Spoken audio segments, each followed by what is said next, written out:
Hey guys, welcome to the latest episode of Move the Needle.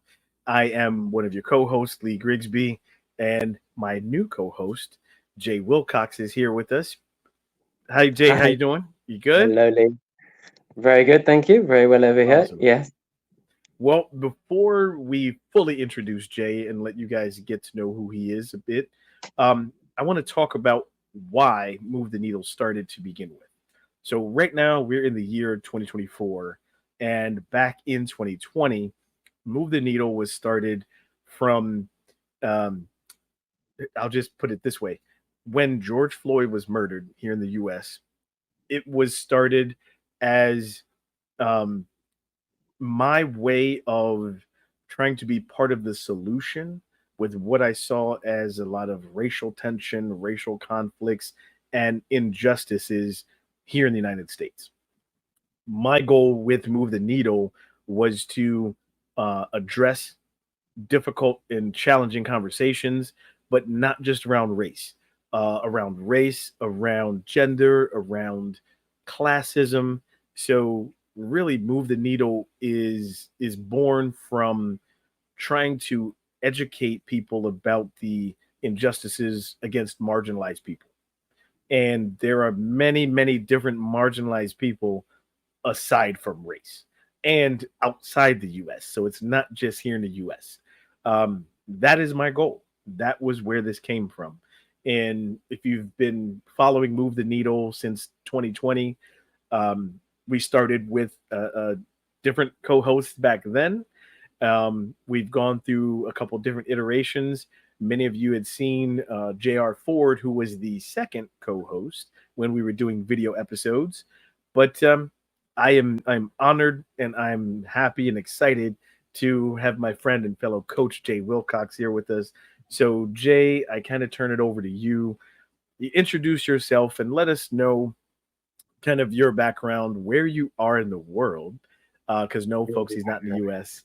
Where I and am in the world. Yes. It's a long and way from where and you are, that's for sure. Yes. that's it's probably a good thing. And then just let us know um, what excites you about being able to co-host Move the Needle. Also, Well, as you said, I am I'm in Spain, located. I'm Barcelona, Spain, although I'm British. Um, you're already confusing folks watching. Like they're waiting Spanish. geographically, yeah, they're all over the place now. Yeah. No, but I grew up in the UK and then moved over here sort of mid 20s. So now I've spent half my life living here in Barcelona and in Spain. Cool. Um, and so I'm a business English specialist coach. That's where I spend a vast majority of my time.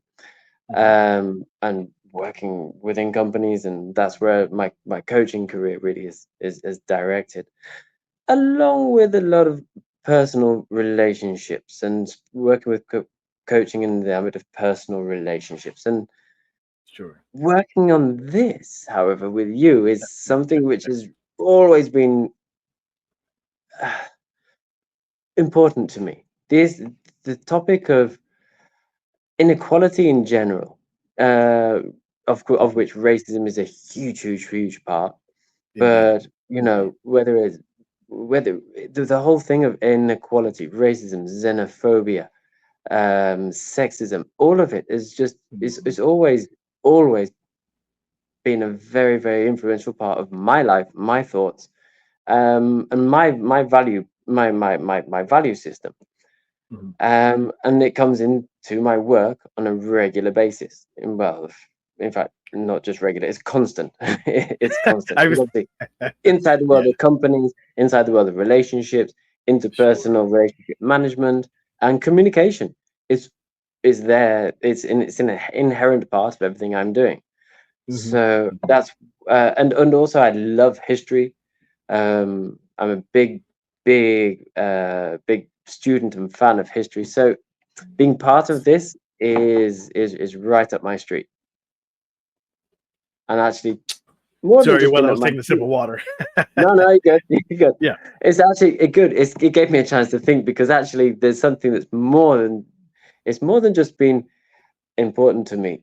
If Mhm. through these conversations we can push our own thoughts, our own ideas, our own feelings, and help others see from a different perspective, that's just pure gold.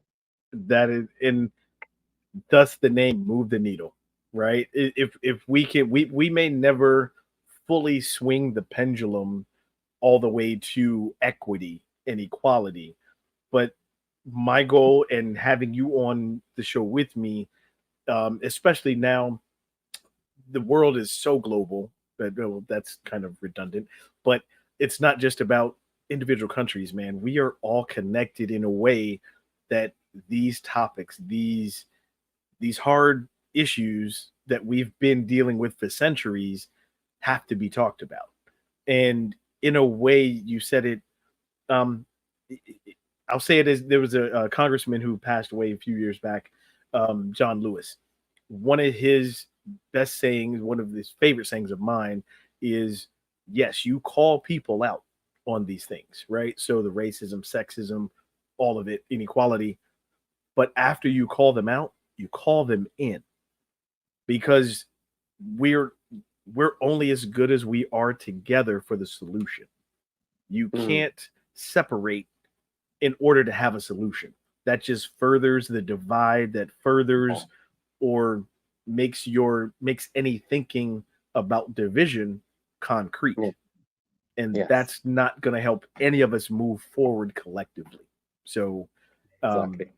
man, I am happy to have you here, co-hosting Move the Needle, because now we get to really involve in a global feel, a global perspective.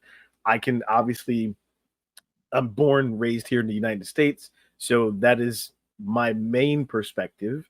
But I do like to look at things from a global perspective as well, and you definitely can help bring that perspective.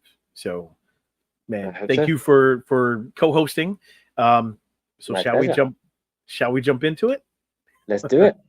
All Yes. right. So for today's episode, what Jay and I wanted to kind of address is, um, like I said, Move the Needle started in 2020, and now we are in 2024. As you guys know, with the U.S., there's an election cycle every 4 years, a federal election or general election cycle. So where are we now, um, from 2020 compared to, or where are we now compared to 2020? And when I mentioned the murder of George Floyd back in 2020, a lot of the focus was on the police brutality and what that looked like along racial lines, in urban areas here in the United States. But that sparked a global movement, if you will, a global awakening about racial inequality.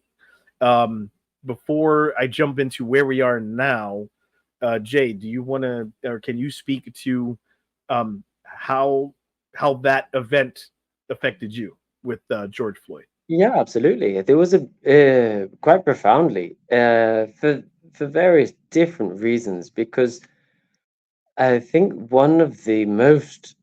uh, one of the most shocking and revealing um, effects of that awful incident Hmm. was to see how the really these feelings and this tension is really very present in the US, and it's Hmm. there. It's so under the surface, and it, when that awful when that incident happened, when George Floyd was essentially murdered by Hmm.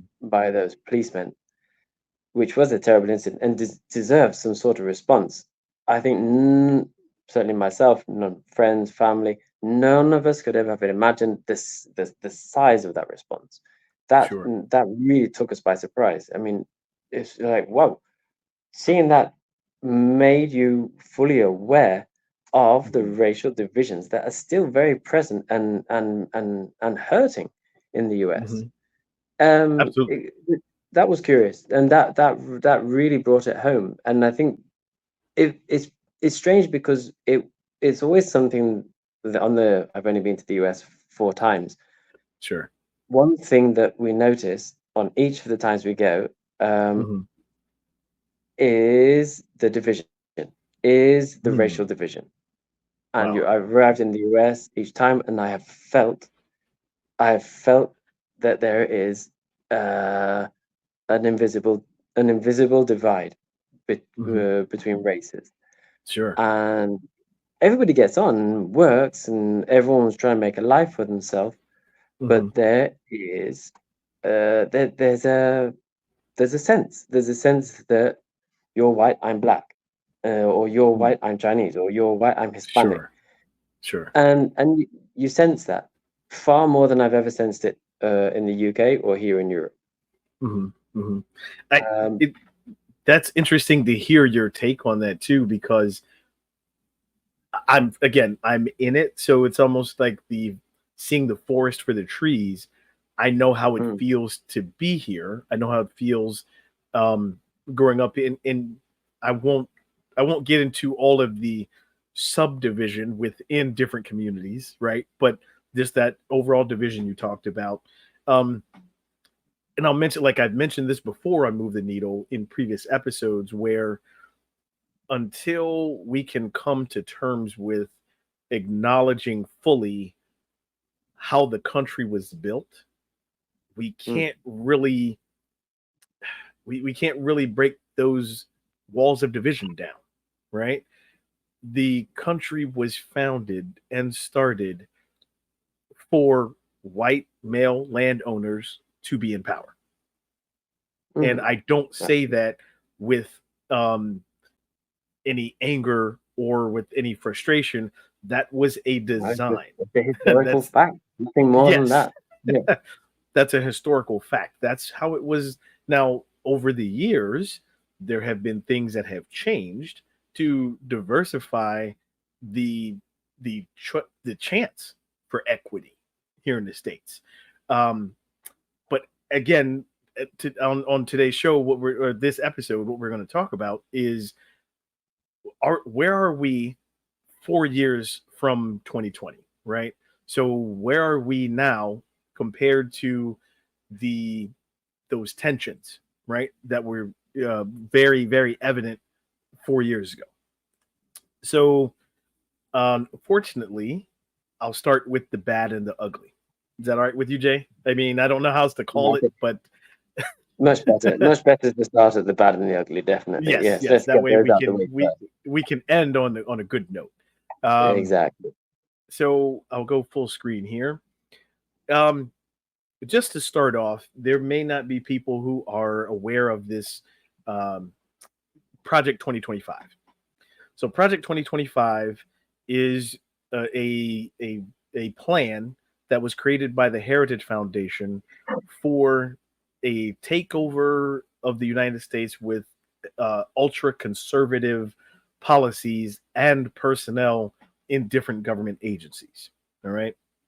And that is in the event that this upcoming election in November, if the Republican Party wins the presidency, then the Heritage Foundation and this playbook, this plan, is already to be put into place.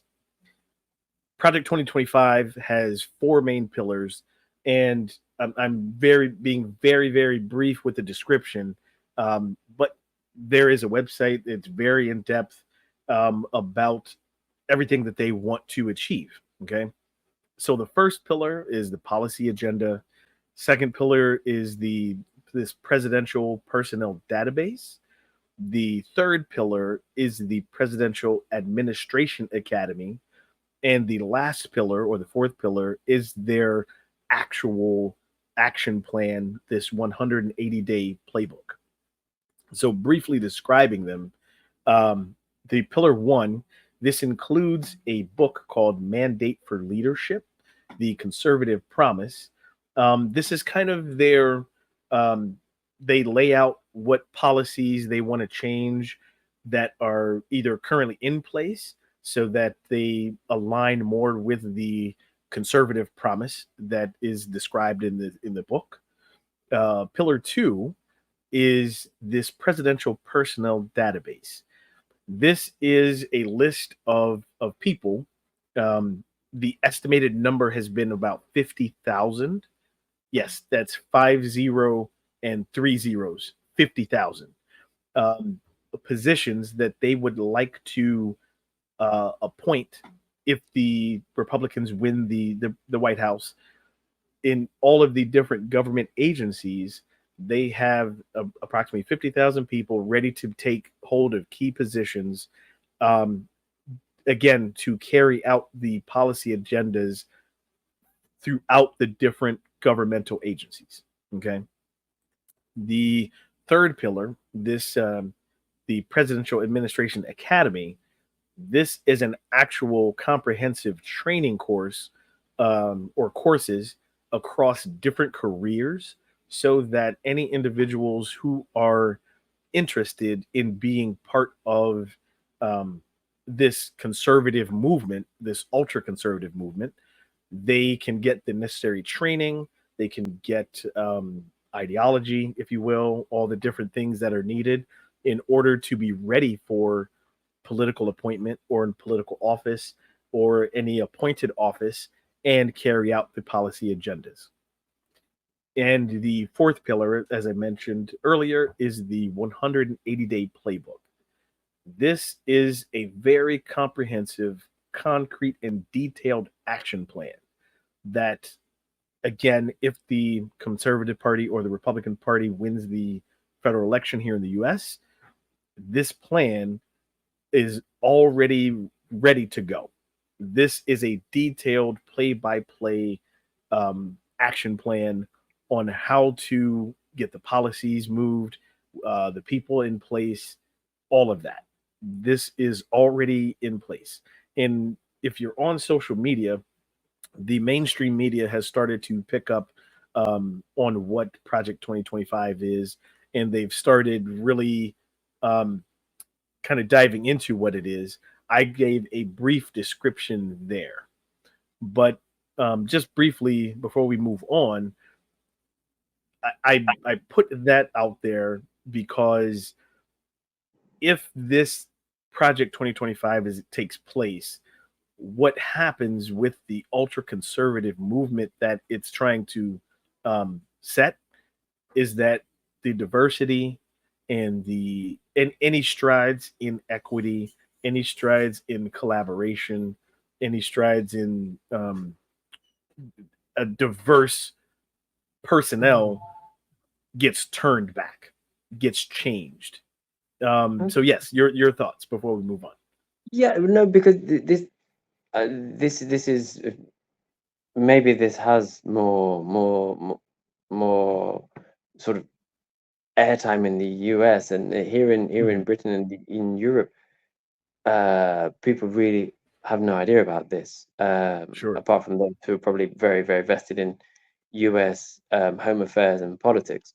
sure. The the surprising thing for me, when you're introducing those pillars, I'm just thinking, well, it's conservatism. That's fine because here we've got left wing, right wing, we've got conservatism, Sure. and that's Same fine. here. We have left wing, right wing, but yeah, go ahead. But there's so initially when these have been introduced, that is perfectly normal. I would expect nothing else from a government that's going to have a playbook for when they get into power, that they put things in place, their strategy from their Hmm. various um, their various Policies and manifestos and appointees. promises Yeah. which they have made during the campaign. It would be Hmm. totally normal and comprehensive. However, then what you've just said has taken it one step beyond my normal thinking, because conservative policy Hmm. or politics is perfectly in line and align with diversity, equality, and with actually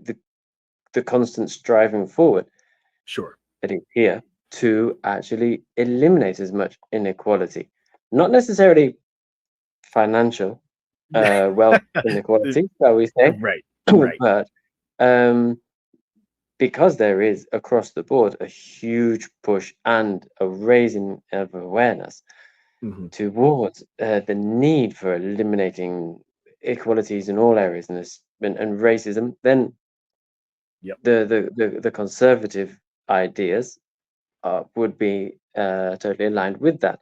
However, when you introduce that idea that those are going to be pulled back, because what you're talking about, as far as from what it feels like to me, is not Hmm. simply conservative, but we're going for the far right wing aspect of the Yes. spectrum here. I Yes. mean, we're you're going so far right wing with in terms of what you've said is Hmm. leaving conservatism behind, and it's coming towards more fascist policy.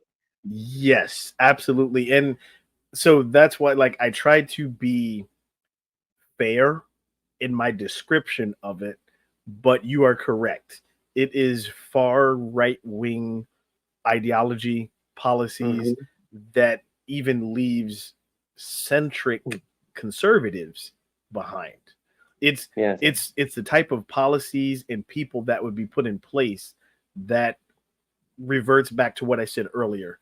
The country was founded for white male landowners to be in power.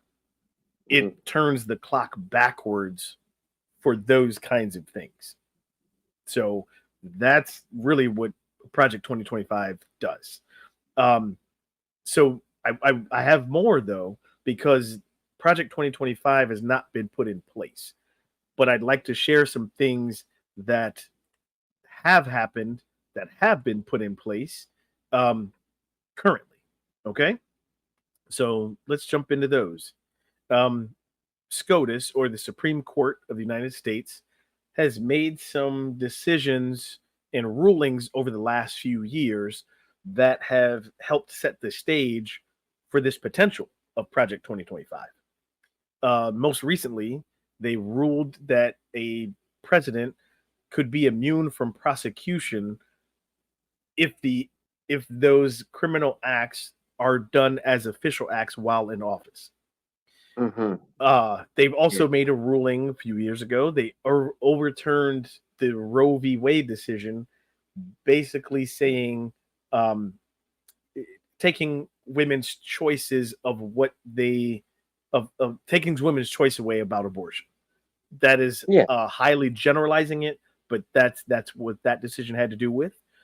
They have also made rules about they blocked a pollution rule that was meant to minimize and do away with smog and pollution. Well, they overturned that decision. They have instituted or said it was okay for a ban on homeless camps. So a lot of urban areas have homeless people, and if they have nowhere else to go, they don't go to shelters and that kind of thing. They end up creating these tented camps in certain public areas. There is now a ban on that where they can be ticketed and arrested for these homeless camps. The Supreme Court, this Chevron deference ruling, this pertains to how government agencies um, could, in detail, or the agency that was overseeing certain policies, if they were citing a company, that the agency did not have to go through a detailed process in order to um, make this company comply with legislation. And now, by ruling that agencies no longer have that power, it widens the door for companies to just do what they want, instead of the agency being able to have power to enforce legislation. It goes through a long court appeals process. I don't have the time to explain it in detail in this episode. Um, and lastly, the Supreme Court also ruled that affirmative action was no longer needed for college admissions. Um, so just briefly, we come back out here on camera real quick. With these type of decisions, it rolls back we talked about the equity and equality for marginalized people. When you're talking about environment, marginalized people typically live in places that are not environmentally friendly due to pollution and waste. That happens. Also, the ruling of Roe versus Wade, taking women's decision away about what they do with their body, and the presidential immunity thing, but banning the homeless camps. These types of decisions take they take a more level playing field and make it more uneven again. They make it harder for marginalized people to try and get the same access to things. That's why I wanted to highlight some of these decisions. Do you have any thoughts on this before I share some more? Um, I mean, of course, we all see these things happening. We've all heard these various rulings Yeah. coming into, being coming out of the U.S. courts, and it's it's mind-boggling, to be frank. I Or mean, speechless, leaves you speechless, doesn't it? Like it the does. I highest mean, court in the it's yeah. peculiar because you know that these courts are full of exceptionally well-versed and highly educated people, Hmm. and that they've got a very good sense of um, what's right and wrong. And Yes. um, the the peculiar thing is, of course, the first one on the list here about the presidential acts Hmm. that began about having immunity from Hmm. prosecution. I mean, this has been one of the great big things just recently with the Trump cases, where Exactly. he's actually asked them to all be for his cases to be reviewed, and should he therefore, whilst he was a president, etc., etc. Hmm. Um, it's I mean they're always worrying. I The question obviously is how effective they are, what type of real world effects it has upon American society, because there's a lot of Sure. these things which are said, but how they actually transpire into real world acts is sometimes a very Hmm. different thing. And I think sometimes it's very difficult for us to get a grasp on that, because instantly Very true. most of these they're just on a human level, they're offensive, right? They're just instantly Hmm. offensive, and you know they're wrong. Hmm. Um, but what's wrong for me as a person in a court of law becomes a very grey area, Hmm. and I don't know. I don't know how these points you've listed here Hmm. are, and I'm looking forward to you telling me how these are supporting the concept of promise. So this is the Project 25. Um, or are these just sort of the inner machinations of a very complicated court process, where in the real world they're very unlikely to be played out in any dangerous or meaningful sense? Sure. Well, one way that I can say that they support the ultra far right wing conservative movement is by removing things that have been in place for 30, 40, 50 years Mm. that have helped access, such as the ruling about the affirmative action for college admissions. That was to help people of color, and not just black, but people of color, to be able to have better access for college admissions. Maybe you couldn't afford it, but um, by having affirmative action, it at least allowed you to a wider pool Yes, of it did. for college admissions, right? Um, Yeah. but oh, go ahead. Do you need to pause? No, Oh, yeah. I just thinking that you're right. You're absolutely right. Mhm. In that sense, it is a huge step backwards. Yes. It is an absolutely huge step backwards. And what I don't know, Hmm. what I don't know is if they are prepared to take such a drastic step by pulling that off the table. Is Yeah. there something in its place which Correct. hopefully maintains that notion, or is it literally are we literally That's back to the that's 60s? and that's what has happened so far. Man, can't speak. What has happened is these rulings have taken place, and it allows the colleges or entities, companies to do what they see fit. There's nothing that replaces it that still allows for equity and diversity and access for marginalized people. That's Right. the problem. Yeah. This may help as we move forward. I'll share some more. So these are other examples of what this ultra conservative movement looks like, things that are already in place. Well, the one article references, um, if Trump were to get into office again in November, how he would basically dismantle Washington, D.C. Yes, the city I live in. That's correct. It was by and large built as a city that helped serve the federal government because um, that's kind of what it was. But it is its own city, has its own government. It tends to be more left thinking or more democratic. But this article really goes into depth about um, how there would be oversight committees, and the federal government would then take over the budgeting and all of the processes that the city does in order to align it with far right wing policies and policies and agenda.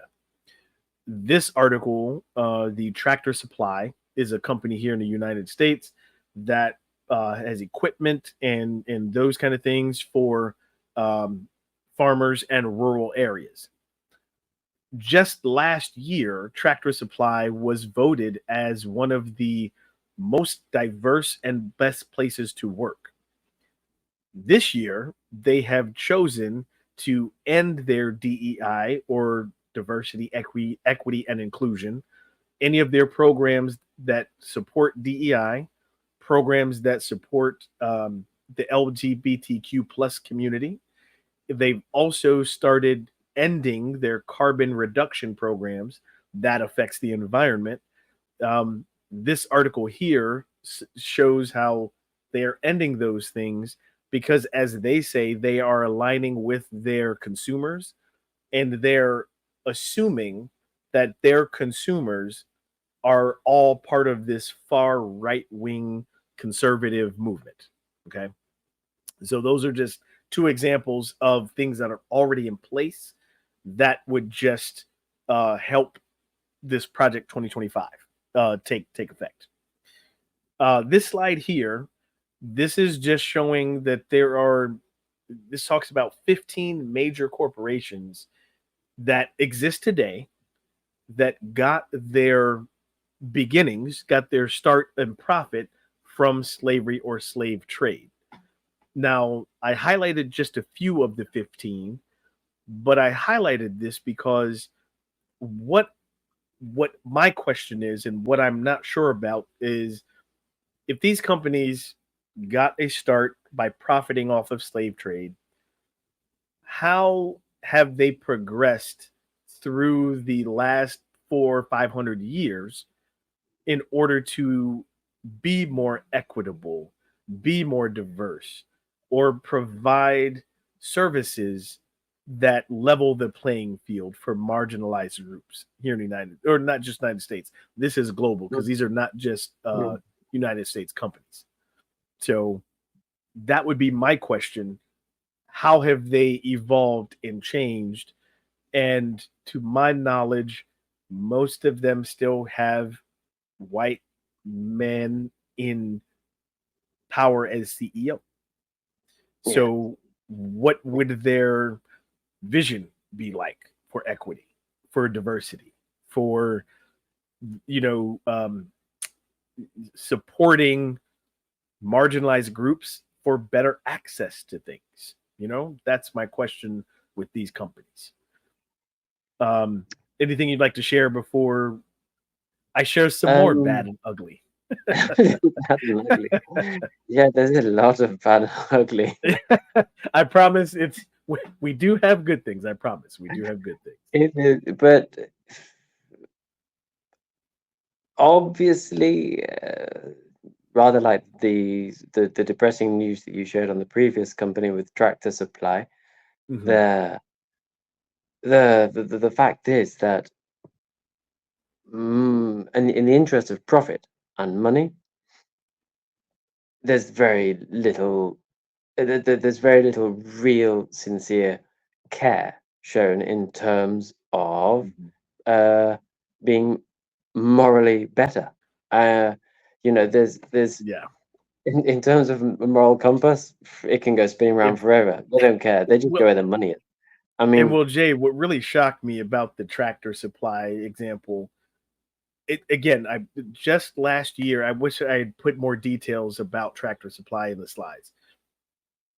In 2023, if you are a company that is voted nationally as one of the, if not the most diverse place to work, you have yeah, continued to support LGBTQ plus community and initiatives. Um, Again, your carbon emissions have been you've been working on reducing those to protect the environment. I'm not sure how you make a pivot so fast to go away from those things in 6 months, other other than giving mm, into who you think your customer base is. Okay. But hold that thought because I see you got one. Hold that thought because let me show you. Um, we can get into a little bit of good, a little bit of good. Okay. So, companies and organizations and individuals that are actually pushing back against this far right conservative movement. Okay. The extremist, if you will. The mm, American Civil Liberties Union plans to not only fight the Supreme Court with a lot of the rulings that they have made, but they're also prepared to legally fight Project 2025 if that comes about. yeah, The National Black Farmers Association is definitely pushing back against the Tractor Supply, not only because they have their constituents as well, but and I should have put the statistics up there, but you know, from hearing it, you would think that all of Tractor Supply's consumers might be white, right? Or they might be white men. But there's the statistics. There's another article that I should have shared that shows that even in places like Minnesota, in mhm, Wisconsin, a lot of the farmers are black and people of color, and mm, they directly deal with Tractor Supply. So I'm not sure what statistics Tractor Supply was using to move its consumer base to this far right wing conservative movement. This individual, the two individuals I have listed here, Laura Windsor, she is a journalist that there might be some ethical things here that would one would question, but she has um, posed as a conservative journalist and gone to dinner and different events with some of the Supreme Court justices and other high-ranking Republican officials and recorded their conversations. So then, recording the conversations, she'd released a few with some of the Supreme Court judges about what they were saying. And in her defense, she said, well, the people need to know this. Like, the reason I'm doing it is because there's more behind the scenes than what people know.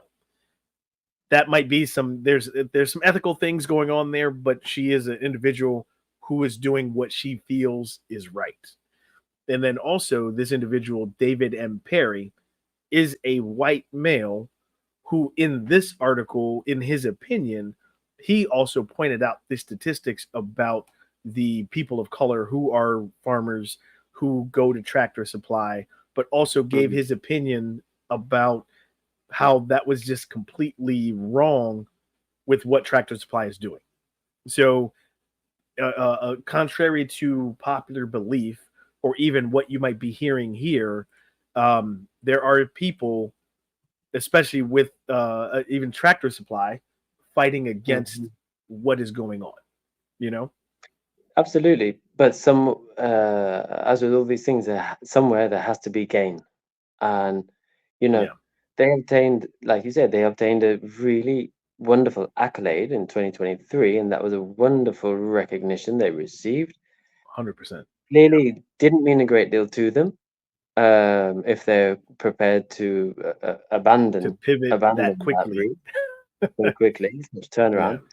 Yeah, Um, there has to be gain. It's all it's that eternal question of what's in it for them, and sure, that's what would be sure. really interesting to know because Well, uh, I also think they, and I'm this is purely opinion and conjecture from what I've read, but I would imagine they think the election in November is going to be won by the Republican Party, whoever the nominee mhm, is, and I think they are expecting this ultra conservative wave to take over the country. So maybe they're trying to position themselves for that. Whether that's right or wrong, whether you agree with it, not mm, what I'm trying to say, but I think that's their frame of thinking with it, you know? absolutely, yes. Yeah. One thing though that there's the very strong sense that is coming through here as well, Hmm. that I'm hearing, which is something that we don't, as consumers, as business people and companies, etc., over here in Europe, uh, you can have a political, you whatever you, whether it's personal or whether your Sure. company might even have a political persuasion. Sure. You may even, depending on the size of the company, you may even contribute to political parties on a financial Hmm. level. Nonetheless, this sense that you might need to align yourself in order to align yourself better with the political ideology so that you're more in touch with your consumer base. It's just anathema. I mean, it doesn't happen. It doesn't They don't feel that. Where does It that come from? It's it's strange bizarre. to hear that, doesn't isn't it? Even when I read the article. Now, let me put the link back up because I want people to. I went forward a little bit, but I want people to understand. Yes, like look at these links, copy them, read them yourself. This is public information. Mm, I'm not making this up. I'm not. They're not just pulling this out of thin air. This is actually what they're doing. This is what they've done.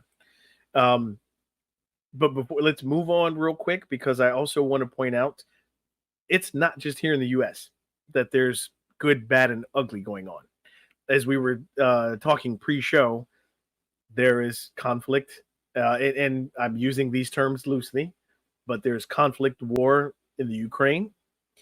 There is conflict and war, or as we both put it, an invasion in Gaza.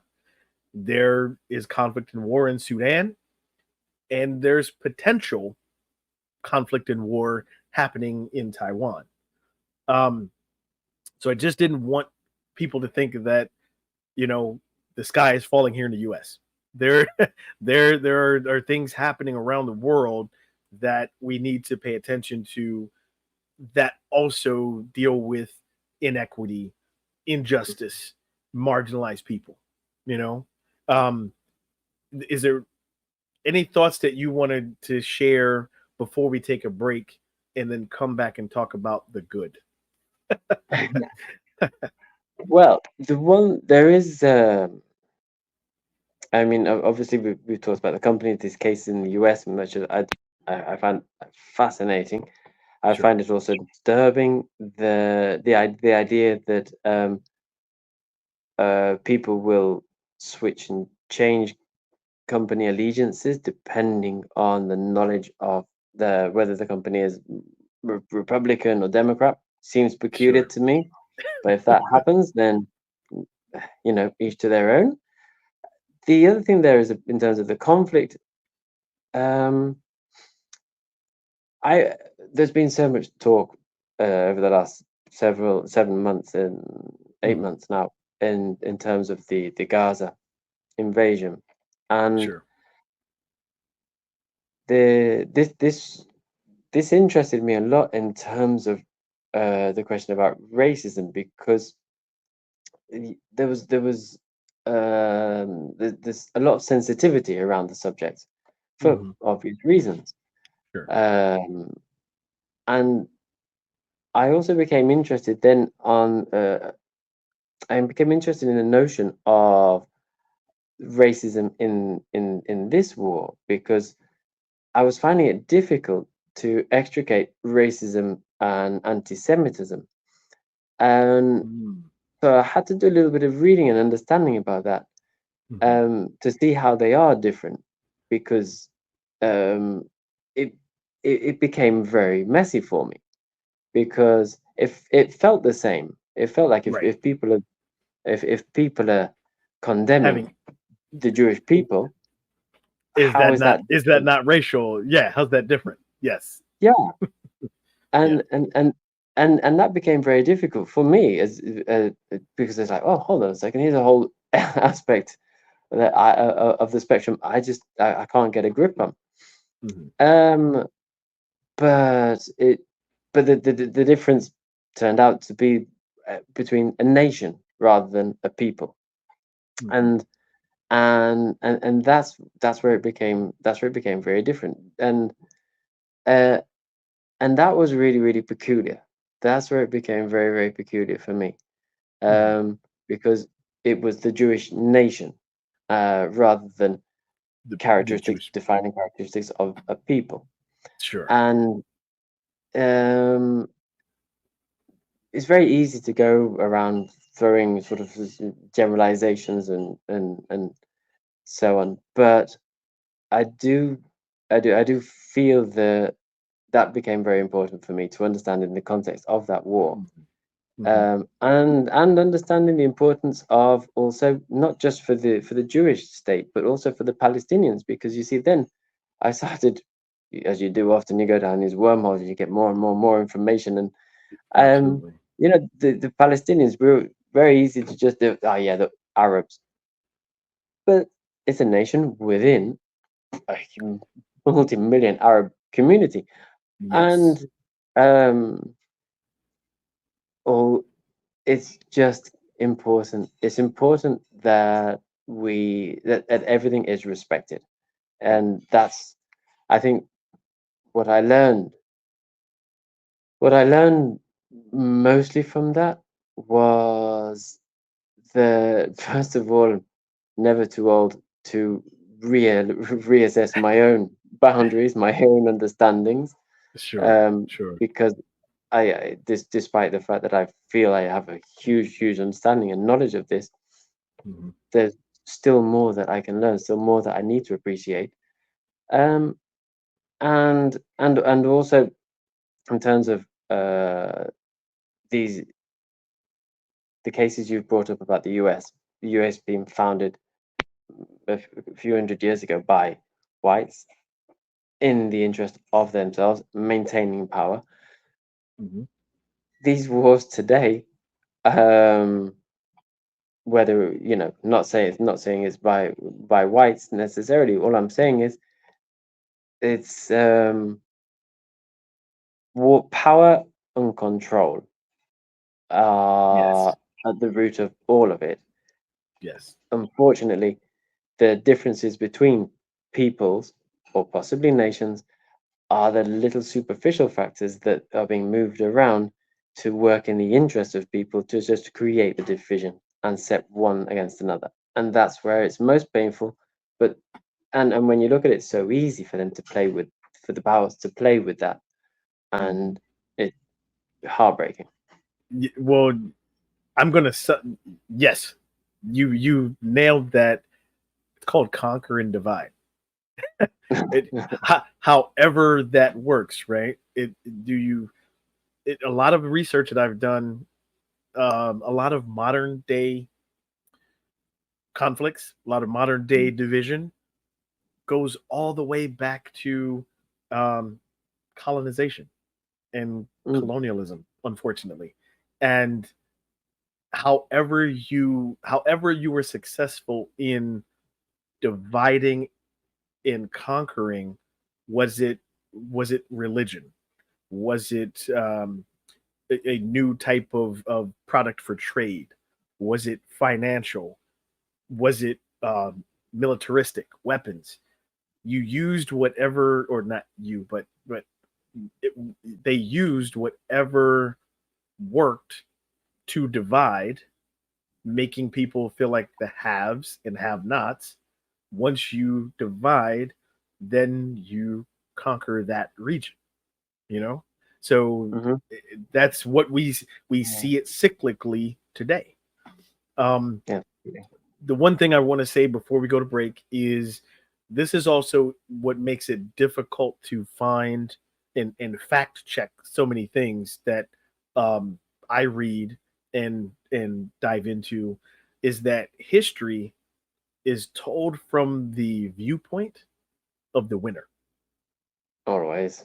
Yes. From the winner.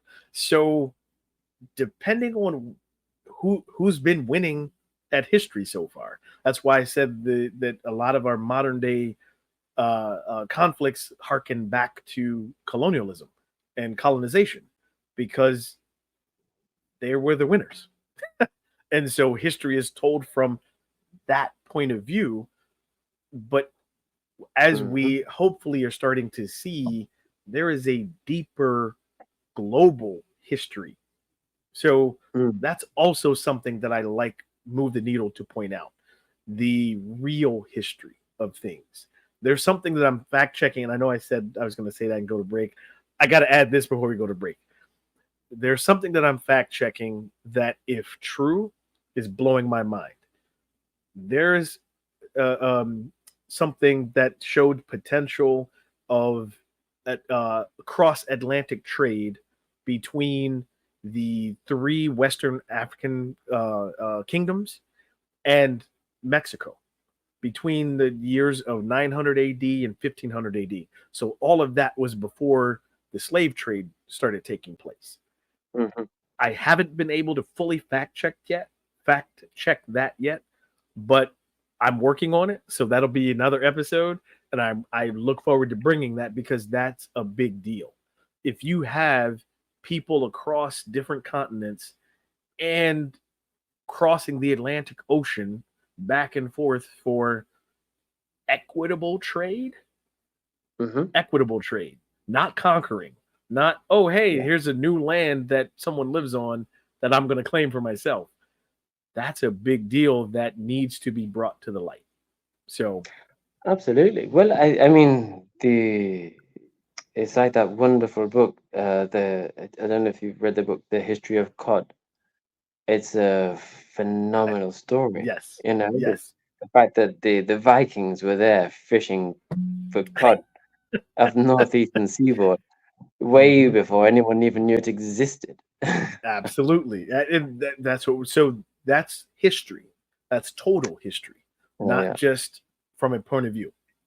And But on a oh yes, in a similar vein, just last week I was actually I was reading up about slavery, and hmm, and um, and I kept on going a little bit further back in time, hmm, and of course, slavery exists today. Slavery has always existed. hmm, However, I think what really shocked me was I had no real grasp of the scale of slavery hmm, before what we commonly term as the slave trade, which is where we think about the the slave galleons traveling across to the Caribbean, hmm, and hmm. creating the triangle between Europe, Caribbean, and Africa. And yeah, But yep. then uh, I was reading, and going back sort of earlier and earlier and earlier. So going back then into the Caliphate, the North African Caliphate, which obviously extended into Hmm, Spain for a minute, for a long period, hmm, and the fact that they were the power during that time, and they would do raids, and they would take slaves from the European basin. So Hmm. it's essentially Greece, Italy, even as far up as Ukraine and Hmm. the islands in the Baltic, and they would bring them and they would become slaves for them. And this you can go back and go back and go back, and you can go back right.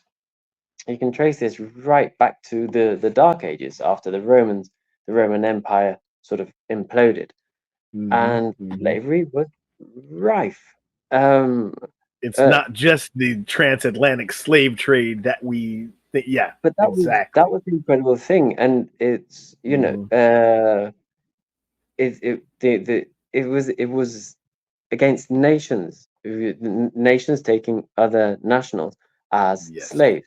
There were some times when slaves, for example, certainly when it was the caliphate, they were looking for if they were prizing white females because they seemed exotic, so they would be forced Right. into sort of concubines, etc., and harems. Hmm. Uh, but so there were physical features defining peoples, but they were also taking people from our other nations to become slaves. And slavery, unfortunately, seems to be an inevitable part of humanity, And which is a part of the conquering part. absolutely, That's yeah. yeah, And yeah, how do we overcome that? I mean, apart from education and just sure. uh, it's pretty deep. It It's seems like deep it's a seated very in civilization. It's yeah, well, exactly. what we can do, we're going to take a break. We'll take a break, and what we'll do is we will come back to talk about where we are with the good things, and hopefully we might be able to uncover what we can do, like you said, education, but not repeating some awful things about humanity. So, Yeah. folks, stay there. We're taking a quick break. We'll come back with the good stuff. Hang tight.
Hey, folks, welcome back from the break. I know you had a lot to digest in that first segment. We went through, and yes, I'll use quotes, the bad and the ugly of where we are from 2020 to 2024. But don't worry, because we're also going to go through the good. All right. We don't want everyone to feel like, the sky is falling. It's not falling. It's cyclical. There are things that happen, and it's move the needles here to try to make you aware of these things, as well as having the conversations about um, how it affects people and how it affects us. But now, Jay, let's go ahead and jump into the good, shall we? Let's do that. Absolutely. Yes. So before I actually go into the rest of the slides, I want to say that sports and entertainment, they kind of get things right. Um, and we don't see it, but that kind of leads our society into things of diversity. Would you agree with that statement? Like sports and entertainment kind of lead the charge sometimes with showing diversity when it's not there. I they I think I stumped you. clearly in terms of popular culture, I mean, yeah, they've got huge influence and sway. I mean, popular Mhm, culture, whether you're singers or like sports stars, mhm, comedians, actors, etc. They have got very important influence and sway over popular opinion. mhm, And in terms, in those terms, it is important that that's used as a platform for spreading the correct message. Absolutely. Uh, on a more cynical note, it's I mean, I have there's money behind it, and as much as I would like to believe that it's sure. not powered by money, and it is just powered by the will to have the right moral position and do the right thing. That's a Well, that we could discuss that on another episode. The absolutely. difference between the reasons Yeah, behind the influence, but I agree with you on that. That there is not always the right motive behind the message. But in this but they are instance, usually the first, and they're usually in there before anybody else. That's true. true. Yeah, Absolutely. when the before the money gets there, the motive tends to be from a truer perspective, and then the money's like, oh, we can capitalize on that. but but Yeah, that's another show. yeah, color washing the money. Yes, but So it's true. It's true. I mean, there have been multiple examples. Multiple examples. Sport, notably, mhm, one of the most important. Um, I know that you've got that wonderful example of the baseball league, the Black Baseball League. Yeah. absolutely. So we'll jump into that one right now. Um, so Major League Baseball this year. Well, they so I don't want to say that they started it this year, but they had discussions about how to incorporate the statistics from the Negro leagues into all of baseball statistics. Now, I think that is the absolute right thing to do. By the way, the Negro Leagues existed between the years of call it 1920 and 1948. Okay, before the integration began with baseball. Um, but this was the absolute right thing to do because they're all baseball players. Okay, it's and why have all of these separated statistics? Obviously, they were separated because um, at that time legally there was racial separation, so they could not play in the major leagues. But now, starting these discussions in 2022 and actually incorporating the statistics in 2024, I believe that was the right thing to do for baseball. Um, Real quick before I go to the next slide, what I was reading in this article was they wanted to do it in a way that was fair to the game, meaning they wanted to go back through and find like the box score, or it wasn't just from like people's accounts of, well, yeah, well, this player did this player did that. They wanted to do it in an actual fair and statistical way. So there are still some statistics that may never be included because they can't be checked. They can't be fact checked against like a box score. But I That's fair. think this was the absolute right thing to do. Um, so baseball is not known for leading the charge in certain things, but they got it right here. You know, um, and still sticking with Major League Baseball, they even played a game this season um, at one of the oldest fields known. It's called Rickwood Field, and Rickwood Field was the home of the Birmingham Black Barons, which was a very popular team in the Negro Leagues as well. This particular game also had the first all black umpire crew for baseball. So I mentioned that because, and I made a post of this on my personal Facebook page, but baseball's been around since about 1903. And so that's taken what, roughly 120 years to get the first all black umpire crew. While that's a good thing, it shouldn't have taken 120 plus years, you know? Um, but again, baseball kind of recognizing, excuse me, getting it correct. And by correct, I mean inclusive, not exclusive. Okay. Um, before we go on, any thoughts did you have about what Major League Baseball has done in the states? I like the fact that they've done that. I'm obviously completely in favor, and I think that's really, really an important inclusion and recognition. Mhm.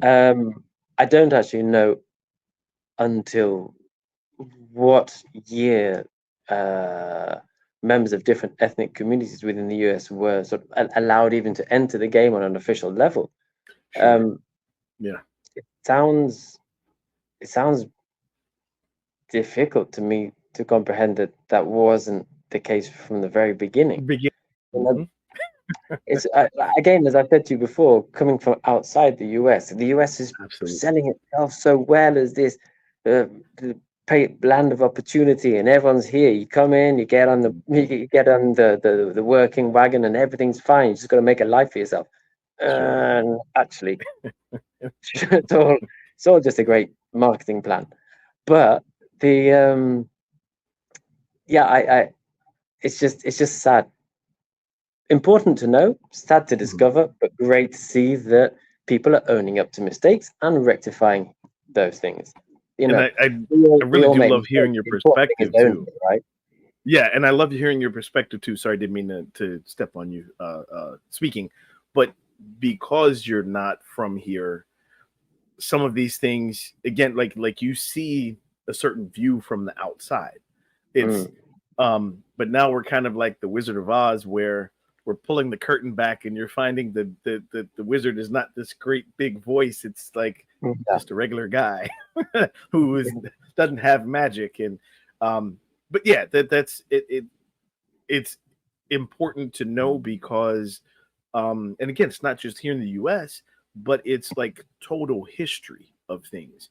And so if you want a full picture, you got to have inclusive history, not just one portion. I want to say this too about baseball. Um, so there were several articles also where, and when you're doing inclusive things or rectifying mistakes, not everyone's going to be happy about it. Not everyone's going to be happy. So with this inclusion of statistics, some of the longtime greats who were, white, their position in the standing of where they were in baseball history changed. Whether it was, batting average or home runs or hits, those kind of things, their positions changed based on the inclusion of the statistics from now the black players. Now, there was an article, I don't think I put it on a slide, but also the media has a certain responsibility um, with things as well. So, the one article that I read, the headline said something like, um, I forget the player's name, but the player was stricken from the record or something like that, right? That's what the headline said. So that's almost like clickbait, or Mm, that's like the yeah. player or the player's family was upset that their status changed in the statistics of baseball. The further I read, the player wasn't stricken from the record or stripped. I think is what the headline said. What the truth was that their position changed based on inclusion of the statistics. But there was nothing in the article that would have made it seem like a negative thing. But if you stuck with that headline, oh, certain players stripped of record, like Right. you Yeah. would, it makes you feel a certain way Dangerous about that. language. Yeah, leading Hmm. people to the wrong conclusions. Yeah, Exactly. Yeah. And so especially again, if you read that headline and you don't read the article, you're yes. going to feel like, oh my gosh, the inclusion of these statistics stripped a player of their record after Yeah. 120 some years. That would feel wrong Yes, from the headline. From the headline from the, only, it would it would feel wrong. even if it well would it be wrong, right, or it's incendiary language, and Mhm. that's the problem. And so they do actually have a responsibility to say to to to, to say things a little more how they are, Yeah, rather than just selling the scandal always. Um, that is true. absolutely. Yeah. It's um it's an interesting point. I'm literally just trying to work out how I would feel about some of the sports greats or Sure. uh, literary greats being stripped of their records. I Yeah. I also I mean at the end of the day, these people they've lived their glory, and they had it didn't actually affect how popular they were in their day. It didn't, but it didn't affect any of that. Right. Uh, Not at all. I, It I, just kind I of don't really. changes history a little bit, but it I think in the end it's good to include all of the history, you know? Um, like you said, I don't it didn't change their standing while they were playing Yeah, or even in retirement, in the Hall of Fame, or it doesn't change their being a Hall of Famer player, you know? but I also do believe that within this, it's important to help people recognize the fact that there has been this rectification, not to sort of slide it in quietly as if it's never really happened and it's always been like Correct. that. Because I Yeah. think the problem is that if you actually do that, then you're not only you taking away the monumental importance of getting them recognized, getting Hmm. that league recognized, but the historical facts that were in place before that they weren't, and that people were playing separately. Sure. Um, Not to make it into a bigger thing than it needs to be, but just so that people understand the reality of history and what's brought Mhm. us to the present day. That we're not avoiding the uncomfortable past. That part. Yes, we can't avoid like it happened and it happened a certain way. And yes, Mm. they were segregated. They couldn't play until integration started.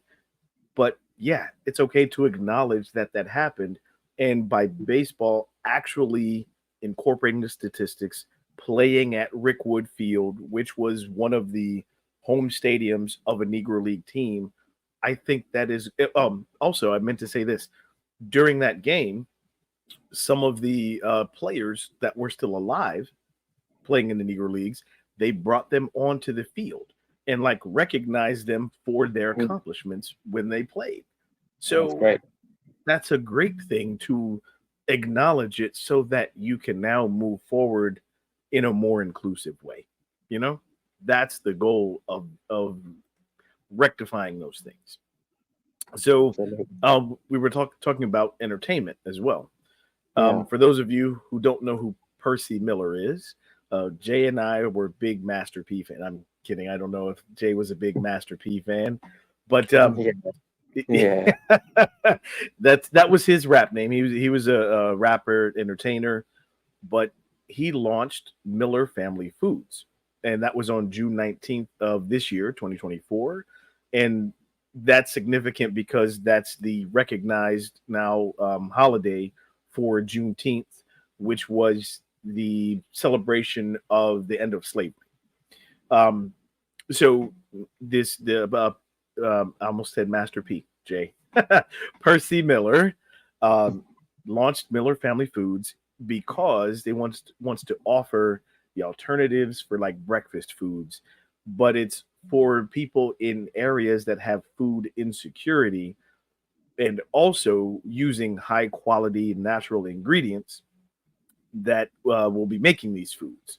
So I think that's a significant thing to point out.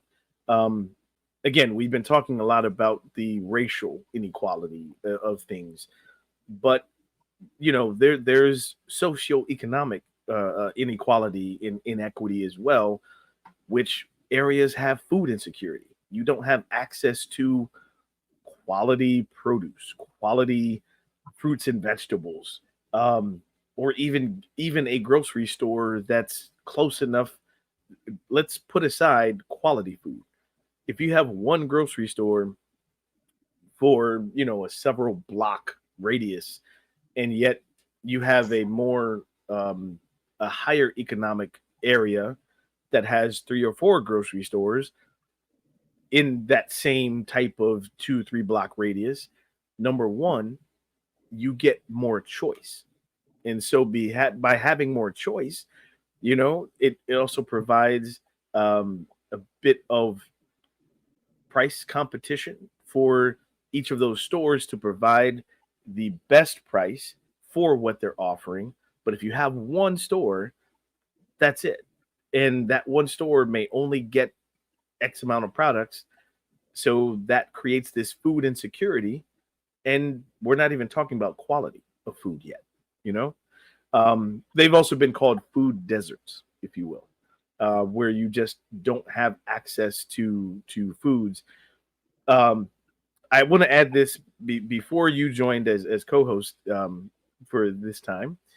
I had done an episode before where um, certain there's I forget the name of the people, and I'd have to go back and look through the past episodes, but they were actually putting up refrigerators in different neighborhoods in New York City. I believe it may have been Brooklyn or the Bronx. I don't remember, but they would have volunteers stock these refrigerators with actual produce. So you know how certain stores may get rid of the produce and it's a couple days old, but it's still viable to eat.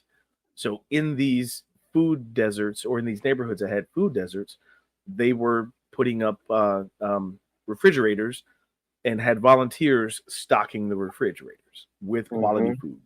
So Okay. there are also people trying to combat food insecurity and food deserts, just like I pointed out with Percy Miller. So Very good. Very yeah, nice. absolutely. I think which all of these things are really good, are really great plasters. But like Mhm. I say plasters. What do you say? Band-aids. That's you give them band-aids. we, Yes, we, we'll get through our language barrier. No, I understood what you exactly. Um, and they're they serve an wonderfully valid purpose, and mean. that's Mhm. terrific. Nonetheless, you still need to go down through the layers and get to the real causes and get under there and solve it from the bottom, because there's all these people that have got great hearts, uh, fabulous communities set up, and actually are really providing wonderful support systems, like the I know, I master know. I did the same thing. um, they're there, they're Yeah, doing it, and it's wonderful. But it's kind of sad that they have to be there at all. I mean, right. the Or fact that that they can't be it's 5 hours. complementary to a system that's Mm, providing it. exactly. And I think that's what you were getting at. And this is part of why Move the Needle exists, right? We're Hmm. pointing out that there are some systemic flaws that don't serve the people Yes, well. There are some systemic flaws. all right. And these systemic flaws show themselves far too readily all the time, as we know, in areas of high black populations, ethnic minorities, etc., etc., etc. Absolutely. And this is Mhm. where this is where we're trying to get to the bottom of it, and we need to try to find out what's going on, what what Mhm. is changing, what needs to be changed. Sure. Um, Well, and so you mentioned, or we mentioned the whole systemic issues, right? Well, here's one that actually goes. This is in Denver. This was called the Denver Basic Income Project. This is also from, I think it started in 2022, but these were the mhm, highlights of this program where it helped participants secure housing and full time jobs. It was a pilot program that provided direct cash payments. So it was to over 800 Coloradans. Okay. And there's a few statistics there that show some of the results from this. Um, I think this is kind of what we're talking about, though. This seems like a program that was trying to get to the root of fixing a systemic problem. When you're talking about homelessness or you're talking about uh, unemployment, right? Those yeah, can be um, variables, or not even variables, but those can be results from something that is systemic. So yeah. it started in Mhm. 2022, and it It's very again interesting as focused. well to see there's a big saving there on behalf of the Yeah, state, which is important. I it, mean, by absolutely. just Yeah, simply this. Mhm. levering people out of those very, very dangerous cycles where they can't Yes. quite get themselves out. You Hmm. just give them a little bit of support, and the majority of people, once they can be up and running, they will take it, and they have got the capacity and the wherewithal to make it happen themselves. And Yes. it's win for the state. So you get a win-win situation there. That's why I'm highlighting this, because that was Mhm. the most important part of this. I have more slides to show, but this was no strings attached. The payments that they gave the participants in this program were no strings attached. And again, you're talking about people who were homeless, living in cars, temporary shelters. Um, that's who they were targeting, right? So on June 18th, they released their that was 2023 year report, and it also showed that 45% of the participants had secured housing or an apartment from receiving this basic income over 10 months. And this, look at this too. They experienced fewer emergency room visits, spent less nights in the hospital or a temporary shelter, and less time in jail. That's huge. That's huge because these are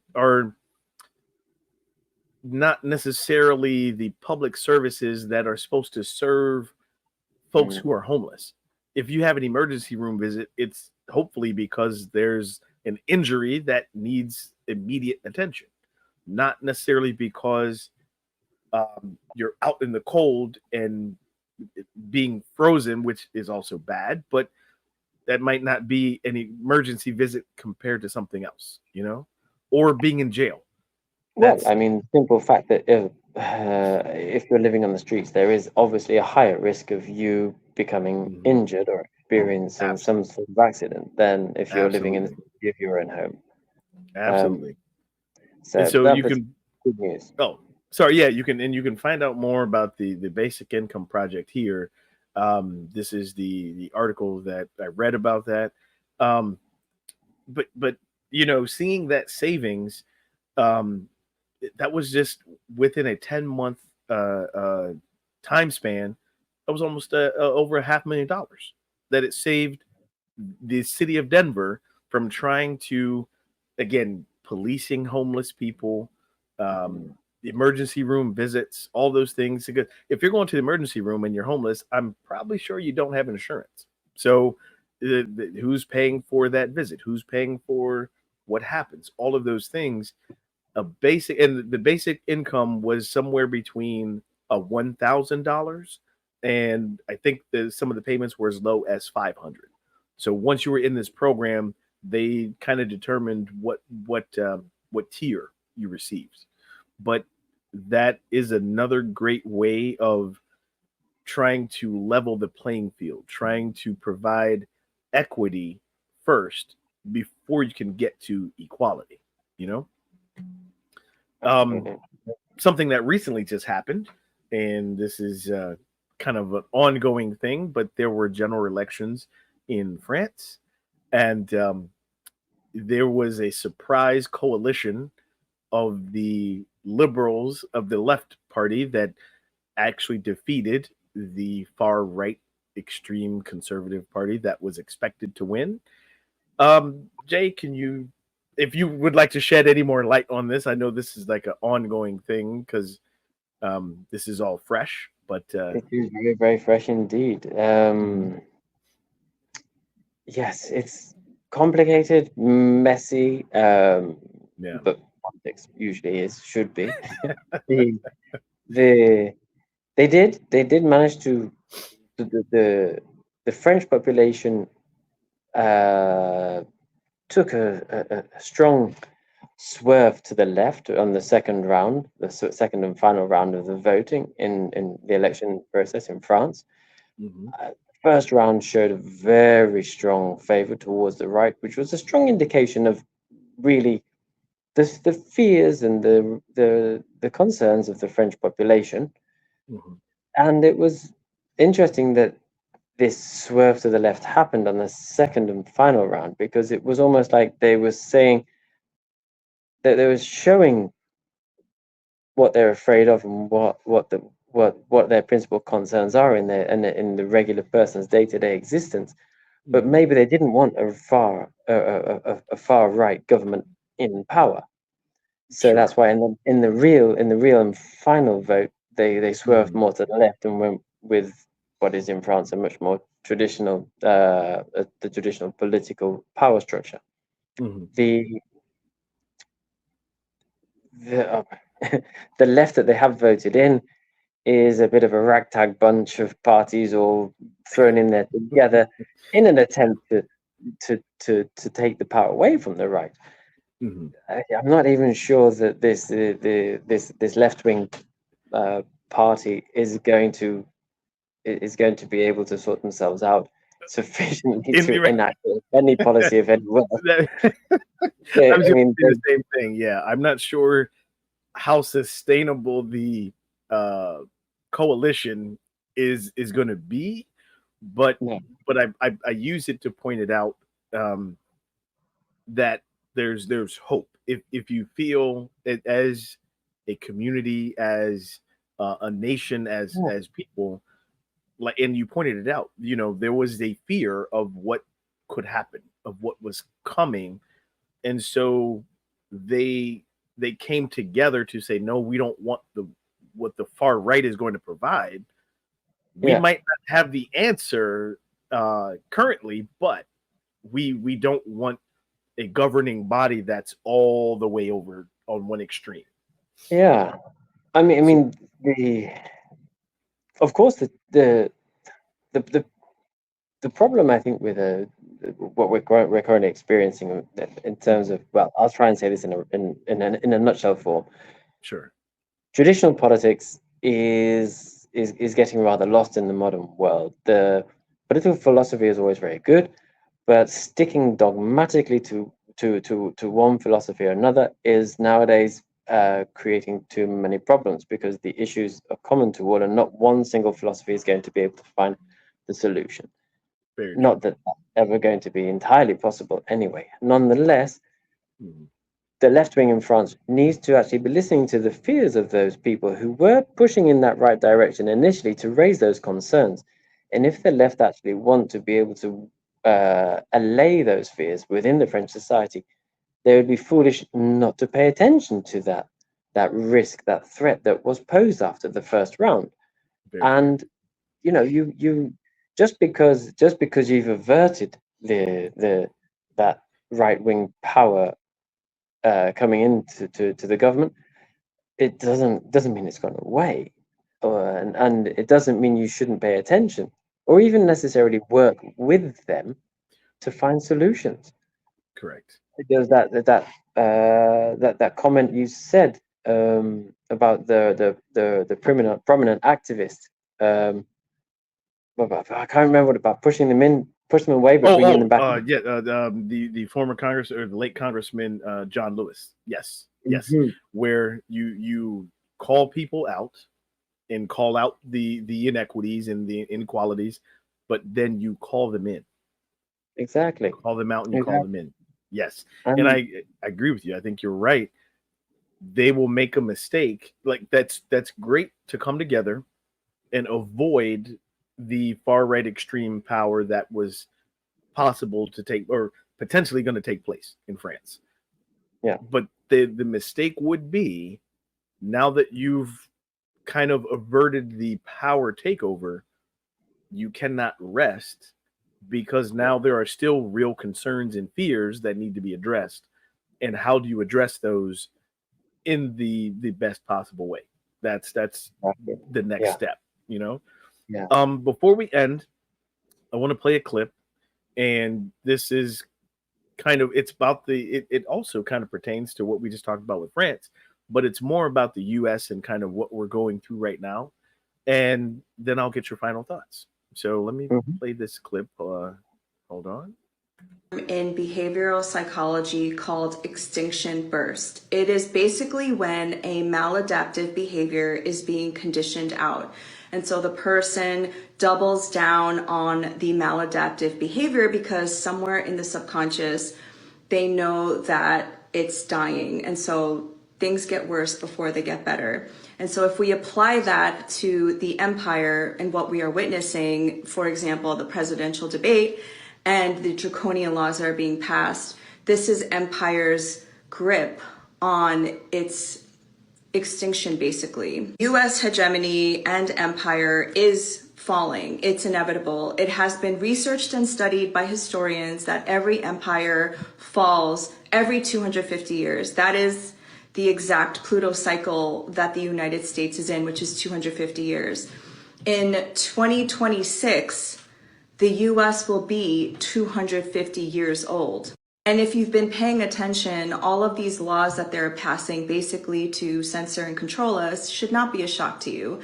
This has been imagined, intended, and designed by the original settlers of the US. What I'm saying is things are going to get a lot worse before they get better, not in a way of fear mongering, but if we understand that a hurricane is coming, then we know that we need to prepare for it, which is why individually and collectively, we all feel this sense of urgency that we need to figure out, first of all, who we are. We have to know ourselves if we are going to know our purpose. And then we have to start doing our role in collective liberation. So we need to ask ourselves, if we know that essentially this is the beginning of the end of empire, what are we all co-creating when it falls? And we really need to start working with each other because they will not save us. We will save us. So that is, I'm not sure if she's an actual um, psychologist, but that her name is Laura Chung. And I like what she said. Now, there was a lot in that clip. Um, so, yes, she said it gets worse before it gets better. But if we know that something is coming, how do we prepare for that? So, how do you prepare for it? And then the other part, how do you then work together so that coming out of this dark time, coming out of this bad period, the hurricane, if you will, you work together and what do you see moving forward? That's the part that I like about what she said.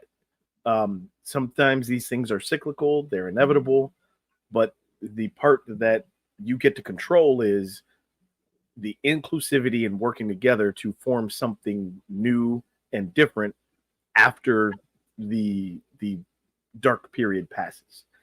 Um, so what if any final thoughts do you have for where we are from 2020 or where we are now in 2024 from 2020, or even thoughts about that clip that I played? Right. I would say that we are clearly in the midst of huge upheaval and change across, not just across the US and Europe, but all around the place. And it's not it's not a bad thing. I think that uh, it is cyclical. I'm not referring to the cycles which the woman in the clip referred to, Yeah, because not the empire cycles of 250 years. Yeah. yeah, I'm not sure. I'm not sure. I don't really agree with that. Um, but I also have my doubts, as really, if I'm honest, about whether or not the US is in the beginning of its total decadence. Of course, it's on a bit of a dip. It's on a bit of a downer. But Sure. I also think that being part of a human society, although we try to control things and we try to make everything into a right angle, we're fundamentally just messy animals, and everything's pretty organic. So I don't. I think everything can have different lifespans, different directions, and we're not an algorithm. At the end of the day, we're I, a lot messier than an algorithm. I like that. And We're not an algorithm. you know, I think it's I do, but I do believe we're in a moment of change, and this Mhm. change is messy. And yeah, we've had some pretty horrific things happen, Sure. but I see in the US, as I see here in Europe, as in here in Spain, Mhm. there's a lot of facing up to what we've done wrong. Here in Spain, there's a lot of facing up to corruption. There's been a lot of acknowledgement of corruption. There's been a lot of acknowledgement of Mhm. domestic abuse and violence in the home. And there's been a lot of acceptance of, for example, of what was traditionally a very sexist society. And a huge amount of work has been done of late to repair that.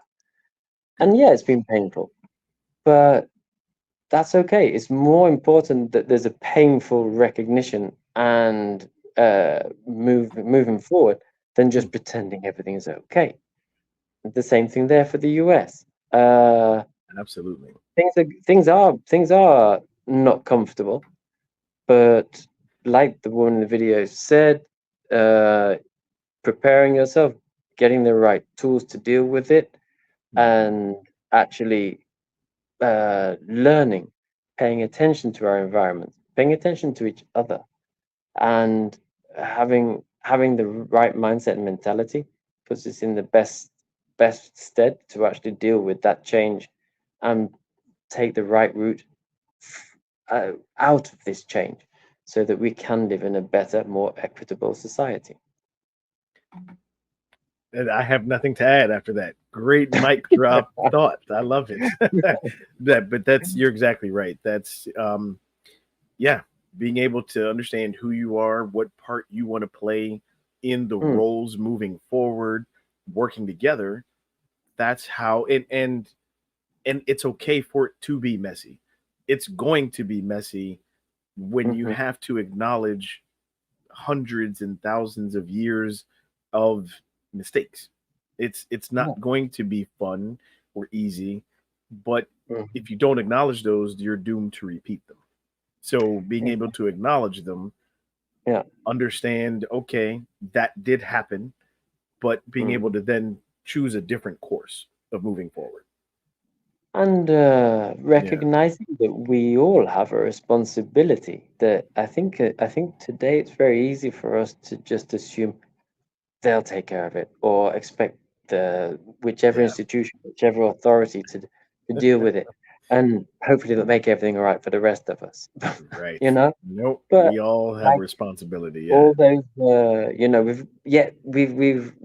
we should have hopefully grown up with those sayings like charity starts at home, or Mahatma Gandhi with be the change you want to see in the world.